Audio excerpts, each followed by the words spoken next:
오늘 하나님께서 우리에게 주시는 생명의 말씀을 다 같이 함께 보십니다. 구약성경 다니엘서 6장, 우리 1절부터 14절 말씀을 함께 보십니다. 다니엘서 6장 1절부터 14절 우리 다 같이 함께 교독하십니다. 다리오가 자기의 뜻대로 고관 120명을 세워 전국을 통치하게 하고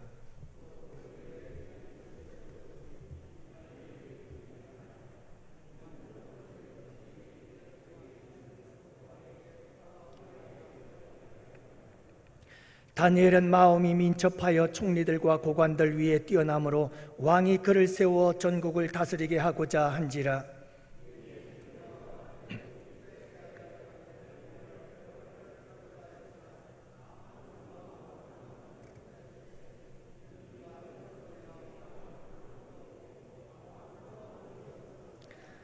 그들이 이르되 이 다니엘은 그 하나님의 율법에서 근거를 찾지 못하면 그를 고발할 수 없으리라 하고,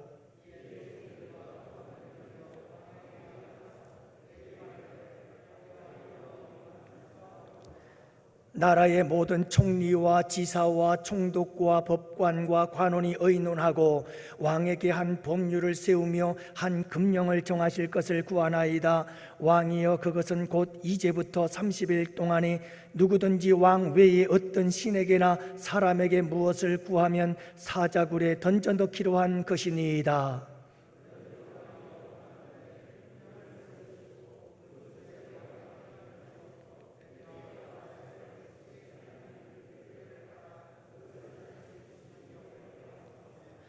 이에 다리오 왕이 조서에 왕의 도장을 찍어 금령을 내니라.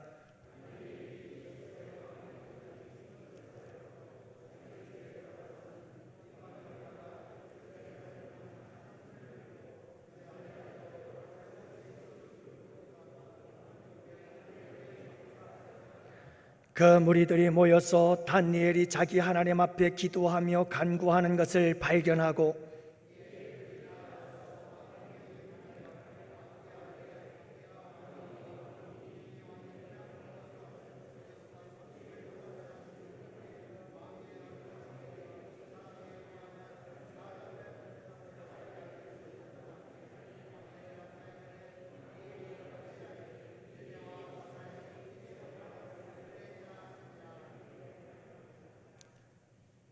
그들이 왕 앞에서 말하여 이르되, 왕이여, 사로잡혀온 유다 자손 중에 다니엘이 왕과 왕의 도장에 찍힌 금령을 존중하지 아니하고 하루에 3번씩 기도하나이다 하니,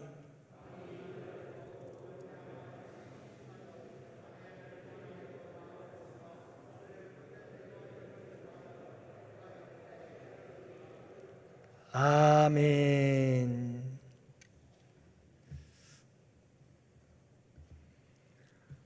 할렐루야.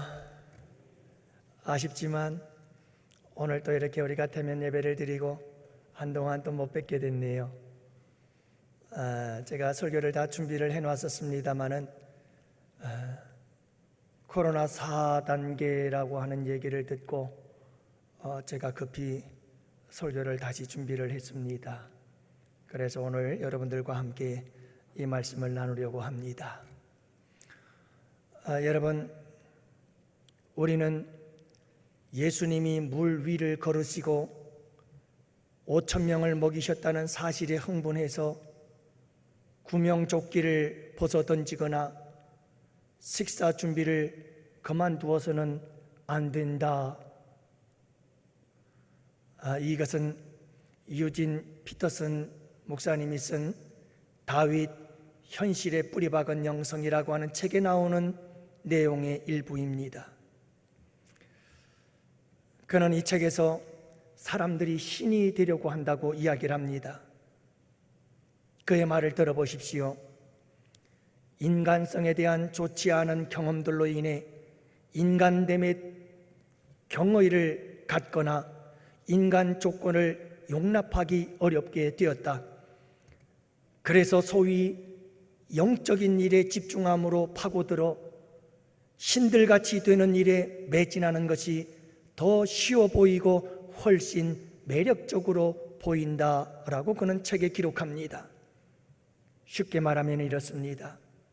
사람들이 보기에도 초라하고 보잘것없어서 우리 예수 믿는 사람들이 사람이 사람됨을 존중하지 못하고 사람의 살아가야 할 삶을 소중히 여기지 못한 채 영적인 것에 집중하고 영적인 것에 너무나 파고들어서 내가 인간으로서 사람으로서 살아가야 할 삶을 제껴버리고 오직 영적인 일에만 빠져들고 있다는 겁니다. 그래서 사람이 되기보다는 사람이 신이 되려고 한다는 겁니다. 여러분, 우리는 영적인 존재요, 우리는 영적인 것이 소중한 사람들이죠. 그래서 우리는 영적인 것을 소중히 여겨야 합니다. 그러나 한국교회가 병드는 것 중에 하나가 이겁니다.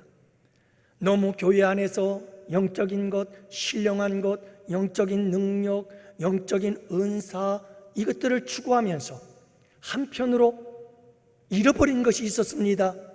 사람으로서 살아가야 할 우리의 삶의 소중함을 잃어버렸습니다. 그래서 유진 피터슨 목사님은 이 책을 통해서 적어도 우리의 영적인 삶의 모습과 우리의 현실적 삶의 모습은 균형을 이루어야 한다 라고 그는 이야기하고 있는 겁니다. 그는 다윗에 대해서 이렇게 이야기를 합니다. 다윗은 참 그리 대단한 사람이 아니었다는 겁니다. 그는 아들에게 배반을 당한 불행한 아빠, 그는 다른 여자를 탐냈던 신실하지 못한 못된 남편, 그리고 그는 충성된 신하를 전쟁터에 내보내 죽게 만들었던 살인자, 그리고 그저 시를 좋아하며 읊었던 미개한 족장에 불과했다고 이야기를 합니다. 그는 너무나 인간적이었다고 다윗을 이야기합니다.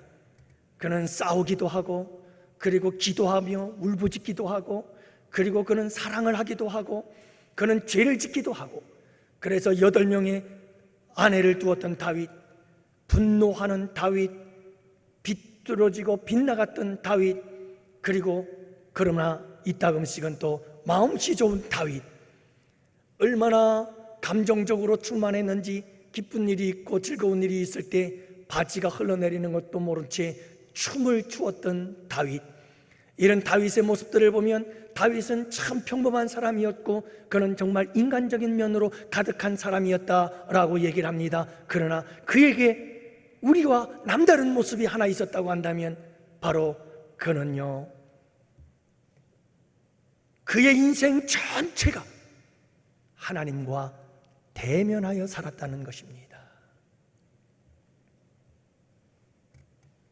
사랑하는 성도 여러분, 유진 피터슨 목사님은 바로 이와 같은 다윗의 삶, 그저 보통 사람들의 삶이요 평범한 삶이었지만 그 삶 속에서 끊임없이 하나님과 대면하여 하나님과 함께 동행의식 속에 살아갔던 삶, 그래서 그 현실이, 그의 삶이 아름답게 빛날 수 있었던 삶을 가리켜서 현실에 뿌리박은 영성을 가진 사람이라 다윗을 그렇게 소개하고 있습니다. 사랑하는 성도 여러분, 오늘 우리 본문 말씀 속에 등장하는 사람은 다윗은 아닙니다마는 성은 같아요. 다시예요. 다니엘이 등장합니다. 여러분, 이 다니엘을 통해서 현실에 뿌리박은 영성은 어떤 영성일까? 우리가 함께 생각해 보면서 은혜를 나누려고 합니다. 여러분, 이 다니엘은요, 그리고 유대인들은 그 당시에 예루살렘 성전, 남다른 관계였습니다. 다니엘과 유대인들에게 예루살렘 성전이라고 하는 것은 하나님을 만나는 장소였습니다. 그래서 예루살렘 성전을 떠나는 것은 하나님과 멀어지는 것이었습니다.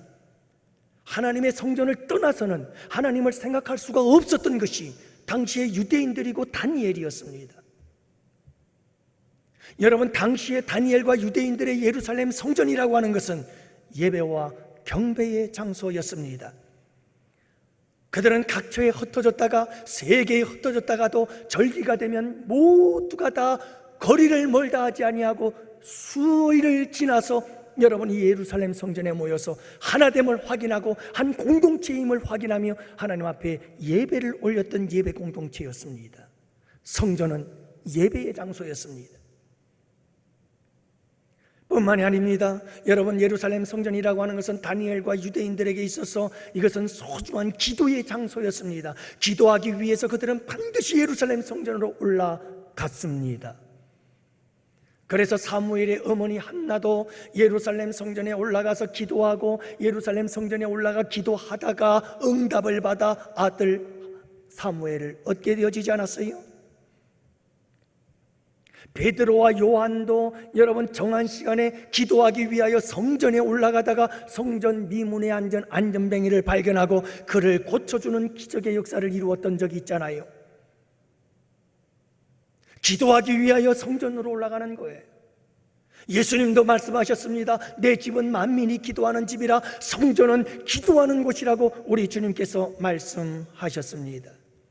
그런데요, 여러분, 그런데 다니엘 시대 이미 BC 586년 바벨론에 의해서 예루살렘은 무너져 버렸고 예루살렘 성은 불타서 파괴되어져 버린 채 다니엘과 수많은 유대인들은 포로가 되어 머나먼 이국 땅 바벨론에 정착하여 살아가고 있었다는 사실입니다. 그들은 예루살렘 성전으로 나아갈 수가 없습니다. 성전에 올라갈 수가 없습니다. 그들은 성전에서 예배할 수도 없습니다. 하나님을 만날 수도 없었습니다. 거기서 기도할 수도 없었습니다. 그들은 이 성전을 멀리 떠나 있었습니다. 그리고 이방 나라 세상의 한가운데 그들은 서 있었습니다. 이런 시대적 상황 속에서 다니엘의 믿음과 신앙은 조금도 흔들리지 않았습니다. 현실에 뿌리박고 또 뿌리박는 영성을 가지고 있었던 것입니다. 오히려 다니엘은요, 이와 같이 하나님의 전에 올라갈 수 없고 하나님의 전에 나아갈 수 없고 하나님의 전에서 예배할 수 없고 하나님의 전에서 기도할 수 없는 이와 같은 상황 속에서 다니엘은 이제는 성전을 넘어 내 삶의 현장에 뿌리박는 거룩한 영성을 세워갔던 사람이었습니다. 사랑하는 성도 여러분, 코로나 4단계라고 하는 이 초유의 사태를 맞이한 우리의 상황 속에서 내일부터 모든 종교 행사가 금지되어진 비대면 예배가 실행이 되어질 때 여러분, 우리는 더 이상 이 예배당에 나올 수 없습니다. 이 아름다운 교회에 우리는 나올 수가 없습니다. 이곳에서 예배할 수 없고 이곳에서 우리가 기도할 수 없을지 모릅니다. 그렇다고 우리는 낙심할 수 없습니다. 그렇다고 우리는 절망할 수 없습니다. 여러분, 우리도 다니엘처럼 이번에 이와 같은 위기를 기회로 삼을 줄 아는 지혜로운 하나님의 사람들이 되시기를 축복합니다. 그래서 성전 예배, 성전 기도를 넘어서서 우리의 삶의 자리, 우리의 삶의 현실에 여러분, 우리의 거룩한 영성을 뿌리 받고 뿌리 내려가는 우리 양원의 성도들이 되시기를 축복합니다. 여러분, 이제 성전에 나와서 예배, 기도 못할지라도 우리의 삶의 자리를 예배의 자리로 만들어 가십시다. 여러분, 우리의 삶의 자리를 기도의 자리로 만들어 가십시다. 여러분, 우리의 삶의 자리를 현실에 뿌리박는 거룩한 영성의 자리로 만들어가는 양원의 성도들이 되시기를 축복합니다. 그렇다면 오늘 본문 속에 나타난 다니엘의 여러분, 이 현실에 뿌리박은 거룩한 영성의 삶이란 어떤 삶일까요? 자, 첫 번째 우리 함께 생각해 볼까요? 여러분, 본문에 등장하는 다니엘은 매우 나이가 든 노인이었습니다. 왜냐하면 다니엘은 여러분 10대에 포로로 끌려왔습니다. 포로로 끌려온 지 이미 70년이 지난 시기였습니다. 그러니 여러분, 다니엘은 80세가 훌쩍 넘어버린 노인이 되어 있었습니다. 그런데 놀라운 사실은 이 다니엘은요, 여러분, 포로로 끌려온 10대부터 시작해서 다니엘은 너무나 하나님의 성전을 떠나고 고국을 떠나고 예루살렘 성전을 떠난 상황 속에서 세상의 한 복판에 서 있으면서도 다니엘은 빛을 발했습니다. 그런 탁월한 사람이 되었습니다. 그런 뛰어난 사람이 되었습니다. 그리고 모든 사람들에게 인정받는 사람으로 살았습니다. 여러분, 바벨론 왕으로부터 인정을 받았지요. 그런데요, 이 바벨론이라고 하는 나라가 페르시아라고 하는 바사 나라에 의해서 멸망을 당하는데, 놀랍게도 다니엘은 여전히 변함없이 바벨론의 나라가 멸망을 당하고 새로운 국가가 세워졌음에도 불구하고 그는 여전히 그 총리 자리를 지키고 있었습니다. 인류 역사 이래 이런 예는 없습니다.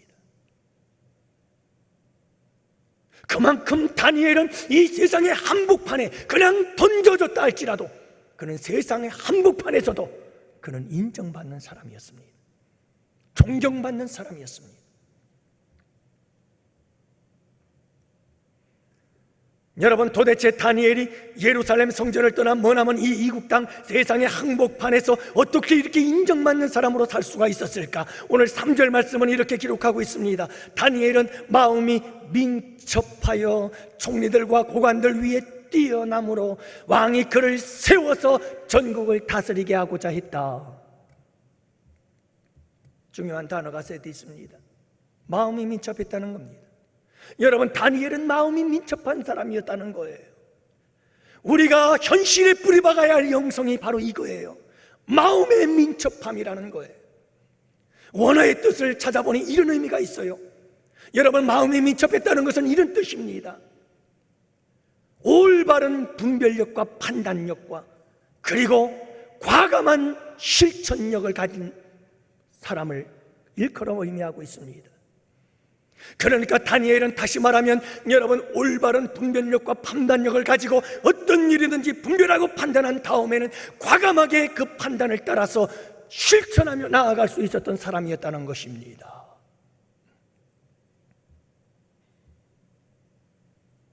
다윗은요, 다니엘은요, 여러분, 하나님의 말씀을 기준으로 했습니다. 하나님의 말씀으로 기준해서 그의 삶은 항상 하나님의 말씀이 중심이 되어 하나님의 말씀을 가지고 옳고 그름을 분별하고 판단한 다음에는 그는 가차없이 그 판단과 분별력을 가지고 하나님의 말씀을 따라 실천하며 나아갔던 사람, 그 다니엘이에요. 그래서 그는 인정받기 시작합니다. 그는 뛰어난 사람이 되었습니다. 그리고 그는 세움을 받게 되어집니다. 그리고 여러분, 통치하고 다스리는 자가 될 수 있었다는 사실을 볼 수가 있습니다. 사랑하는 성도 여러분, 우리가 이 세상에 뿌리박는 거룩한 영성의 사람들이 되기를 원합니다. 마음이 민첩한 삶을 살아가십시오. 마음이 민첩한 삶을 우리 삶에 뿌리 내리십시오. 하나님의 말씀으로 분별하십시오. 하나님의 말씀으로 판단하십시오. 그 다음엔 그 말씀에 대하여 과감하게 실천하며 나아가십시오. 그러면 우리는 이 세상 가운데에서도 그 누구 앞에서도 우리는 뛰어난 사람이 됩니다. 그리고 우리는 세움을 입게 되어질 것입니다. 우리는 머리가 되고 꼴이 되지 않을 것입니다. 세상 사람들은 말할 것입니다. 예수 믿는 사람들은 달라. 분명해, 확실히 믿을만해, 틀림없어. 세상 속에, 현실 속에 뿌리박은 거룩한 영성을 가졌던 다니엘의 모습을 우리는 여기서 발견할 수가 있는 겁니다. 요즘 인기 있는 학문 분야 중에서 대통령학이라는 게 있답니다. 들어보셨나요? 대통령학. 근데 여러분, 미국의 한 대통령학의 권위자가 대통령이 되려면 이 5가지 자질을 꼭 갖추어야 된다라고 얘기를 했습니다. 근데 여러분, 일제 우리나라에도 대선 때문에 지금 대선 후보들이 경선을 치르느라고 열심히 토론도 하고 서로 경쟁을 하고 있습니다만은, 우리가 여러분 이 대선에서 대통령을 뽑을 때 어떤 대통령을 뽑아야 될지 이 대통령학 전문가가 한 얘기를 잘 들어보세요. 첫 번째, 여러분, 좋은 대통령은 비전을 제시할 수 있는 대통령이어야 한다. 비전을 제시해야 돼요. 비전. 두 번째로는 비전만 제시하면 안 돼요. 그래서 설득력이 있어야 되는 거예요. 비전을 이루기 위해서 국민들을 함께 그 비전을 이루어 나가도록 설득을 해야 돼요. 우리나라 같은 경우는 여러분 국회가 있잖아요. 이 국회와 정당 제도가 있잖아요. 이 정당들을 여당 야당과 함께 잘 설득해서 그 꿈과 비전을 이루어 나갈 수 있는 설득력 있는 사람. 세 번째는 일관성인, 여기서 말하는 일관성은 도덕적 일관성을 의미하고 있습니다. 그러니까 여러분, 대통령을 잘 수행할 수 있는 사람은 처음부터 끝까지 도덕적으로 흠이 없는 사람, 그런 사람이 대통령감이다 라고 얘기를 하고 있습니다. 네 번째로는 열정입니다. 패션, 열정이 없으면 안 된다는 겁니다. 다섯 번째는 바로 다니엘이 가졌던 민첩함, 옳고 그름을 판단하고 과감하게 실천해 나가는 추진력, 이것이 있어야 좋은 대통령이 될 수 있다고 이야기를 하지요. 우리 양원의 성도 여러분, 우리가 다 대통령은 아니지만 우리는 대통령보다 위대한 사람들이 될 수 있습니다. 여러분, 우리가 모두 마음이 민첩한 사람들이 되십시다. 우리가 같이 대면 예배를 드리는 그날까지, 여러분, 우리가 성전에 올라오지는 못한다 할지라도 우리 한번 이번 기회에 뿌리를, 우리의 삶의 현장에서 믿음의 뿌리를, 거룩한 영성의 뿌리를 한번 내려 보십시다. 여러분, 분별하십시오. 말씀 안에서 판단하십시오. 내 삶의 순간, 그리고 여러분 과감하게 그 말씀을 따라 전진해 나가십시오. 실천력을 가지고 추진해 나가십시오. 이것이 다니엘이 가졌던 현실에 뿌리박은 영성인 것입니다. 사랑하는 성도 여러분, 그가요 처음에 포로로 끌려왔을 때 다니엘은 환관장에게 나는 왕의 진미를 먹지 않겠노라. 왜요? 여러분, 당시에 왕의 진미, 왕이 먹는 음식은 그 나라의 우상을 숭배하는 우상들에게 제사를 드린 그 음식을 갖다 먹었기 때문에 다니엘은 분별합니다. 이 왕의 진미 얼마나 좋았겠어요? 얼마나 맛있었겠어요? 그러나 다니엘은 분별하고 판단합니다. 이 왕의 진미는 하나님께 옳은 것인가 그런 것인가? 다니엘은 판단이 딱 섰습니다. 분별이 딱 온 거예요. 이것은 하나님이 기뻐하지 않는 일. 그러자 다니엘은 주저하지 않습니다. 환관장애로 달려갔습니다. 환관장님, 나는 이 진미를 먹을 수 없습니다. 그런데 그는 인정받기 시작합니다. 그는 모든 사람 위에 뛰어나게 되는데 박수와 술객보다 그 지혜와 명철이 10배나 뛰어나더라. 그리고 왕의 인정을 받기 시작합니다. 사랑하는 성도 여러분, 우리 다 함께 현실에 뿌리박은 영성, 이 마음에 민첩한 거룩한 영성을 만들어가는 양원의 성도들이 되시기를 주님의 이름으로 축복합니다.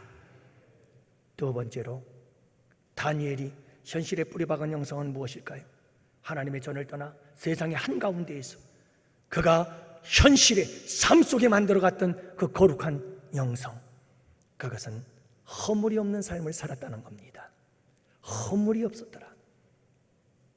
여러분, 다니엘이 민첩해서 참 뛰어난 사람이 되고 그래서 세움을 받아 다스리는 자가 되었을 때 그는 참 인정받는 자가 되었잖아요. 얼마나 좋아요. 그런데 여러분, 참 인생이라는 건 그런 거예요.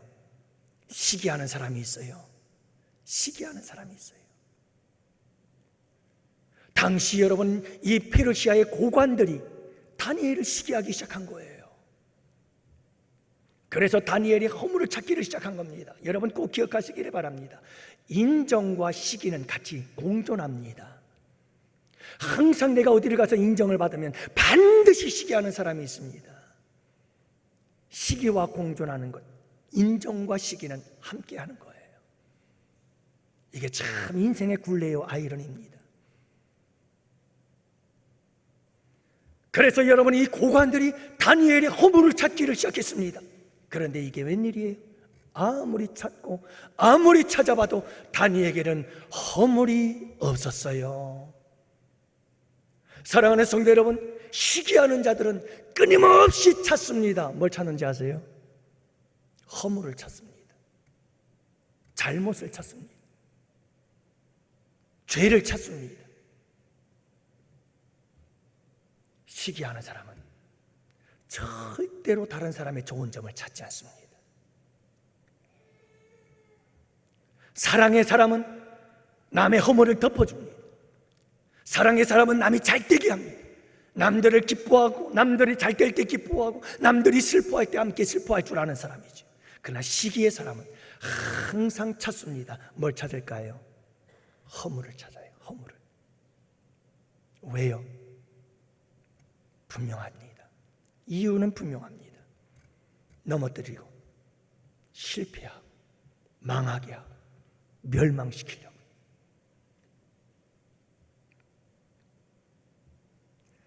사랑하는 성도 여러분, 그래서 이 고위관리들이 다니엘을 죽이려고 그렇게 달려드는 겁니다. 그러나 여러분 10절 말 4절 말씀을 보십시오. 이에 총리들과 고관들이 국사에 대하여 다니엘을 고발할 근거를 찾고자 하였으나 아무 근거, 충성되어 아무 그릇됨도 없고 아무 허물도 없음이었더라. 없는 거예요. 없어요. 아무리 찾아도 없어요. 결과적으로 보면 고관들의 모함에 의해서 다니엘이 사자굴에 던져지지만 그러나 여러분 하나님께서 그 사자굴에서도 건져주시는 줄로 믿습니다. 그리고 모함한 자들이 사자의 밥이 되어버리고 맙니다. 다니엘은요, 왕 앞에서도 국사 앞에서도 어떤 일 앞에서도 그는 부끄러움이 없었습니다. 그는 허물이 없었던 사람이에요. 요즘 우리나라 한 자리 해먹겠다고 하는 사람들의 모습을 보면 참 비교가 되죠. 여러분, 다니엘은 얼마나 충성스럽고 얼마나 깨끗했으며 얼마나 그는 주님 앞에 정직한 삶을 살았는지 몰라요. 허물이 없는 거예요. 허물이. 다니엘이 이렇게 허물 없는 삶을 살 수 있었던 것, 이 삶, 허물 없는 삶, 이것이 여러분 거룩한 영적 예배인 줄을 믿으시기 바랍니다. 이게 현실에 뿌리박은 영성인 거예요. 다니엘이 처음에 포로로 끌려왔을 때 그가 하나님 앞에서 뜻을 정합니다. 그리고 그가 고백하지요. 나를 더럽히지 않기 위하여 뜻을 정하였노라. 다니엘이 뜻을 정했어요. 나를 더럽히지 않겠다. 하나님 앞에서 나를 절대로 더럽히지 아니하리라. 요셉도 마찬가지였습니다. 어찌 하나님 앞에서 내가 악을 행하리요? 결단하고 뜻을 정한 겁니다. 절대로 나를 더럽히지 아니하리라. 사랑하는 성도 여러분, 비록 사자굴에 던져질지언정 다니엘은 뜻을 굽히지 않았습니다. 시종일관 그는 이 뜻을 지켰습니다. 그래서 그는 현실에 뿌리박은 거룩한 영성을 가진 사람이었던 것을 기억합니다. 사랑하는 성도 여러분, 우리 양원재단의 모든 성도 여러분들이 우리가 다시 만나 대면 예배를 드리는 그날까지 뜻을 정합시다. 결단합시다. 더럽히지 아니하리라. 하나님 앞에서 내 마음을, 내 입술을, 내 삶의 손과 발을, 내 삶을 더럽히지 아니하리라. 그래서 우리의 삶이 거룩한 예배가 되고, 우리의 삶이 거룩한 산예사가 되고, 여러분 우리의 삶이 거룩한 영적 예배가 되어지는 복된 성도들이 되시기를 축복합니다. 덴마크 실존주의 철학자 키에로 케고르는 결단의 철학을 말합니다. 그가 이 결단의 철학을 이야기를 하면서 이런 이야기를 하지요. 겨울이 되자 철새들은 따뜻한 남쪽을 날아가기 시작했습니다. 한참 날아가다 보니 벌판에 펼쳐진 옥수수밭이 보였습니다. 그래서 이 철새들은 옥수수밭에 내려앉아 옥수수를 먹기 시작했습니다. 여러분, 추위가 오고 어둠이 몰려올 때 철새들은 생각했습니다. 자, 이제 떠나야 한다. 그리고 철새들은 한 마리 한 마리 떠나기 시작했습니다. 그러나 한 마리의 철새는 생각이 달랐습니다. 이 한 마리의 철새는 이렇게 맛있고 좋은 것들을 어떻게 두고 가? 오늘 하루 더 먹고 내일 가야지. 그리고 내일이 되면 또다시 이 한 마리의 철새는 말합니다. 이렇게 좋고 이렇게 맛있는 걸 놓고 어떻게 가? 오늘만 먹고 내일 떠나야지. 또 내일이 되면 이 철새는 또 말합니다. 오늘까지 먹고 내일 떠나자.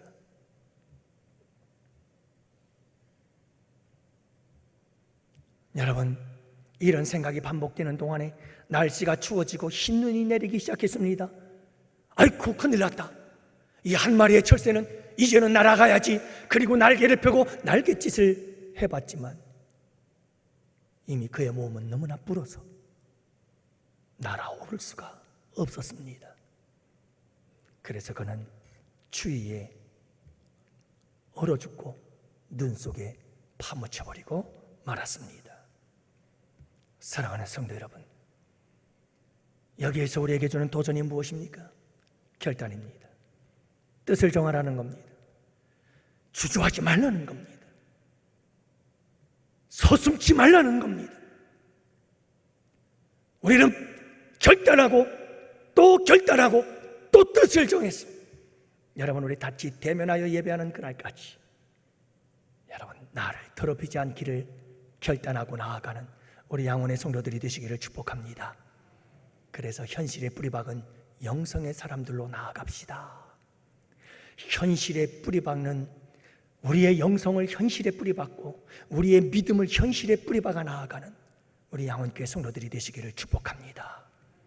마지막 세 번째로는요, 기도하는 삶이에요.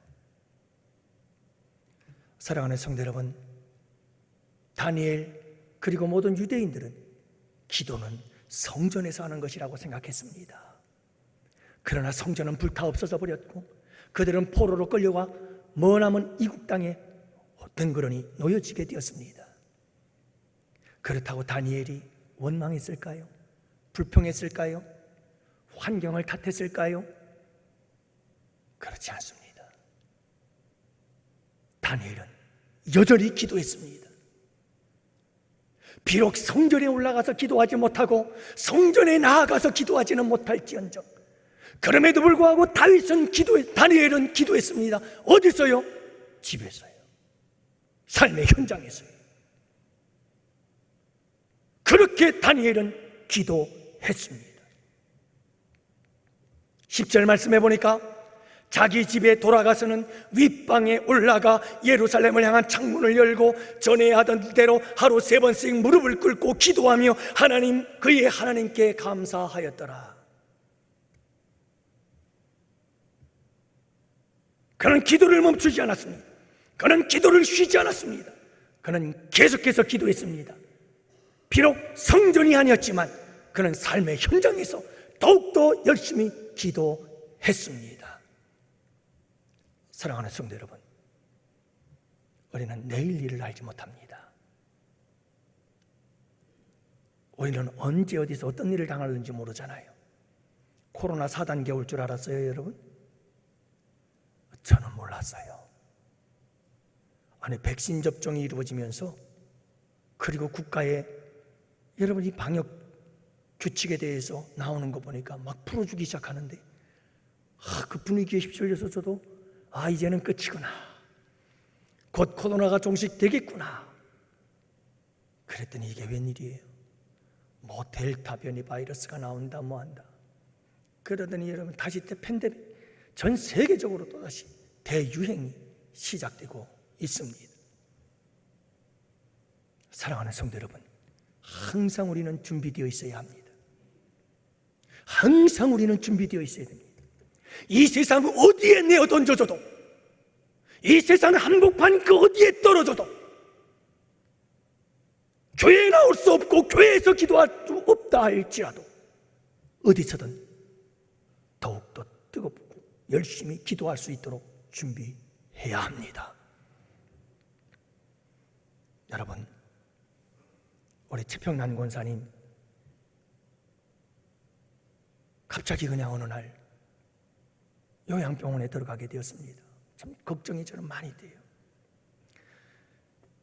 이게 언젠가는 한번 꼭 찾아가야 될 것 같아요. 제가 언젠가는 반드시 찾아가야 돼요. 그걸 확인하기 전까지는 마음이 너무 안타까워요. 여러분, 요양병원에 가니 여기 나와 예배를 드릴 수 있나요? 그분이 유튜브를 보겠습니까? 그러니 여러분, 그 요양병원에서 그분이 지금 기도 생활을 할 수 있을까요? 난 너무 마음이 아픈 거예요.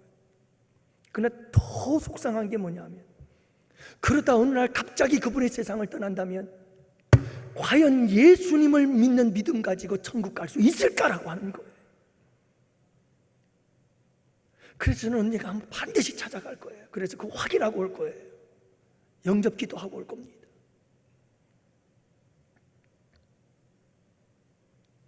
여러분, 우리는 언제 어떻게 어느 순간 어떤 자리에 놓여 있을지 아무도 몰라요. 우리가 병들면 병원에 입원해야 되고 병원에 입원해서 오랜 시간을 지낼 수도 있는 거예요.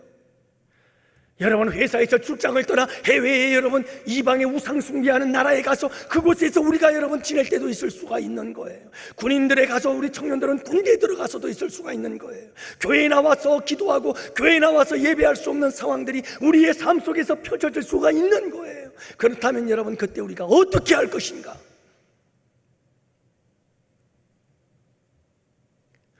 상황과 환경과 장소와 시간을 떠나서 언제 어디서나 기도할 수 있는 우리 양혼의 성도들이 되시기를 바랍니다.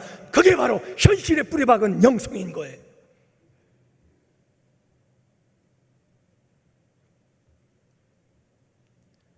삶의 자리가 기도의 자리가 되고 삶의 순간들이 기도의 순간이 되고 어느 장소 어느 시간이든 항상 기도할 수 있는 성도들, 현실에 뿌리박은 거룩한 영성을 가진 양혼의 성도들, 여러분, 우리 모두가 이런 성도들로 되어지는 거룩한 기회로 이번 기회를 삼는 복된 성도들이 됩시다.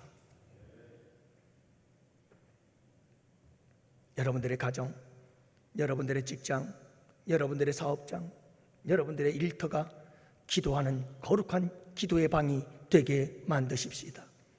오늘 말씀해 보니까 이 다니엘은요, 여러분 집으로 돌아와서 윗방에 올라가 기도하였더라.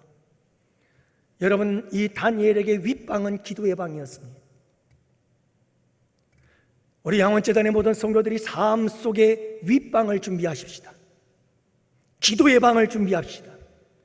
다니엘이 윗방에 올라가 거룩한 습관을 따라 기도했던 것처럼 여러분, 우리도 항상 주님 전에 나와서 기도하는 것도 중요합니다. 그게 우선입니다. 하지만 하나님 전에 나와 기도할 수 없는 상황 속에서도 우리가 올라갈 수 있는 윗방을 준비하십시다. 뿐만 아니라 우리 예수님께서 말씀하십니다. 뭐라고 말씀하셨나요? 너희는 기도할 때에 네 골방에 들어가 문을 닫고 은밀한 중에 계신 네 아버지께 기도하라. 은밀한 중에 보시는 네 아버지께서 갚으시리라. 자, 골방으로 들어가 기도하라. 기도의 골방으로 들어가라. 양원의 성도 여러분들이요, 우리 모두 기도의 골방으로 들어갑시다. 우리의 삶의 현장이 기도의 골방이 되고 우리의 삶의 현장이 기도의 윗방이 되도록 만들어 가신 이 거룩한 습관을 우리가 함께 만들어 가십시다.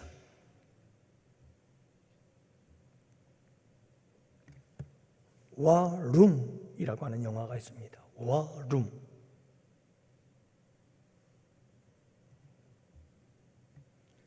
개인 경건 생활을 훈련받지 못한 아주 믿음이 연약한 엘리자베스라고 하는 주인공이 있습니다. 그런데 이 가정에 어려움이 닥쳐오기 시작합니다. 그래서 남편과 아이와 더불어서 온 가정이 파탄에 이르게 될 지경에 이르렀습니다. 그렇지만 이 엘리자베스는 도대체 어떻게 이 가정을 지켜야 될지를 알 수가 없습니다. 그러던 어느 날 한 할머니를 만나게 되어집니다. 할머니의 이름은 클라라. 이 클라라라고 하는 이 할머니를 만나게 되었는데 이 할머니가 기도에 대해서 가르쳐 주기를 시작합니다. 엘리자베스에게 기도하는 방법, 기도의 힘에 대해서 이야기를 시작합니다. 그리고 이 이야기를 들은 이 엘리자베스는 그 다음부터 집으로 돌아와서 집에 윗방을 만들었습니다. 골방을 만들었습니다. 그리고 집에서 기도하기 시작했습니다. 하나님, 우리 가정을 이 파탄에서 건져 주시옵소서. 우리의 가정을 회복시켜 주옵소서. 그가 기도하기를 시작했습니다. 그런데 그가 기도하기 시작하면서 그의 삶에 가족들에게 영향력이 끼쳐지기 시작했습니다. 점점 그가 기도하면서 골방에 들어가 기도하며 윗방에 들어가서 기도하면서 엘리자베스의 기도를 통해서 그 가정이 회복되어지는 과정을 그린 영화입니다. 이 영화의 제목이 워룸, 전쟁의 방. 여러분, 이 기도의 방은 전쟁의 방이었던 겁니다.